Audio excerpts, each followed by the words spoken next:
again, with cascading intensity, we want to start off with a hammer, the most challenging portion of the flow. This one we chose a supinated held leg raise. Create the base with your upper body. Lock your lats and then pull up through there.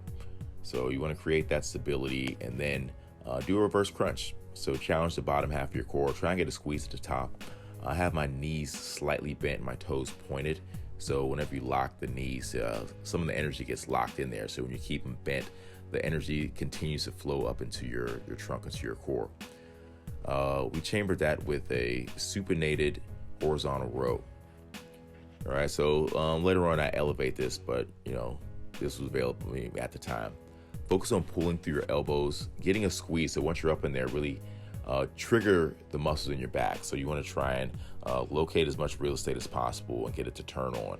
Get the hold and then go down to as much of a stretch as you can. So the more you can stretch, the more you can work on the next rep. All right, and again, pulling through the elbow is the key. You pull with your hands, just ends up becoming a weird curl. And ironically enough, towards the last couple reps, I did focus on the biceps. All right, so this all flowed through the biceps. Ultimately, I was only able to get a couple more reps before I had to go back on set. I was fortunate enough to be on set while I was doing this. This was kind of break time. And again, this is from the same family of the hanging leg raise, but this is angled. So you're going to get a little bit more obliques. This one, I think I might have did 8 to 10 pairs. It was probably 10 pairs. And again, just by the hanging up there, you can see the activity through the back.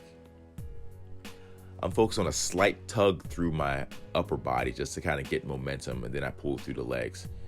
And this is another variation of the supinated hold. This one, with the legs extended, really focusing on the plank as well. So activating your core, squeezing your glutes, and then again trying to get as much stretch as possible in between each rep. Pulling through the elbows. So when you pull through your elbows, your back is going to activate. You pull through your hands, you're going to get a little bit more bicep activation.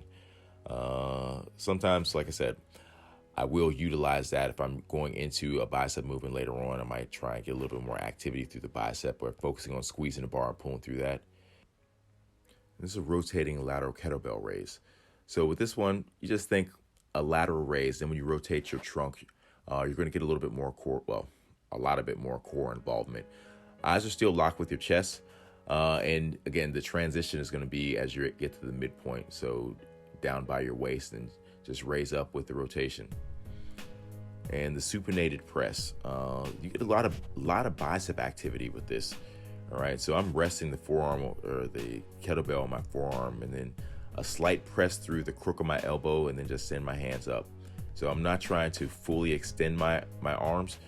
So at that point in time, you'll kind of lose the connection with your chest because your shoulders start to leave. So I want to keep my shoulders packed as I'm going through this movement. Transitioning to kettlebell hammer curls.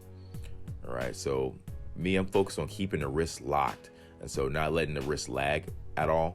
So squeezing the horn of the bell, and I'm almost pressing through my pinky finger. So whenever you do that, you're able to get a little bit more stability in there. Whenever you lack on that, the top of your wrist starts to lag and drag, and that doesn't necessarily activate the forearm as much as we're looking for in this. So this is as much a forearm exercise as it is a bicep exercise. Actually, it's one of the more accurate ways I can actually get into my forearms.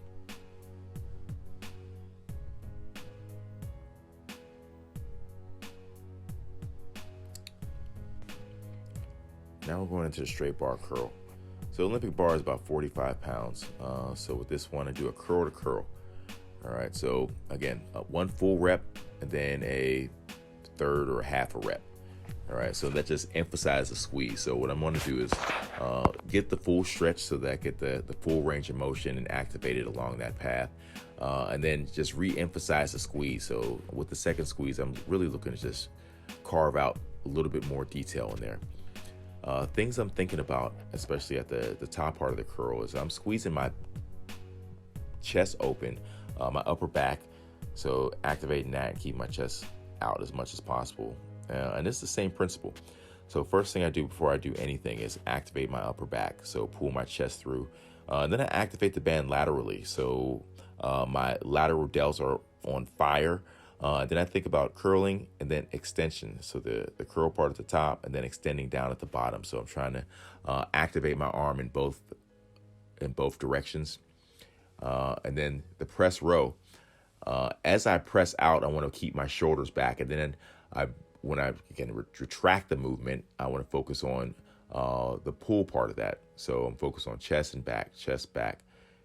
And there it is, the result of the work, the end.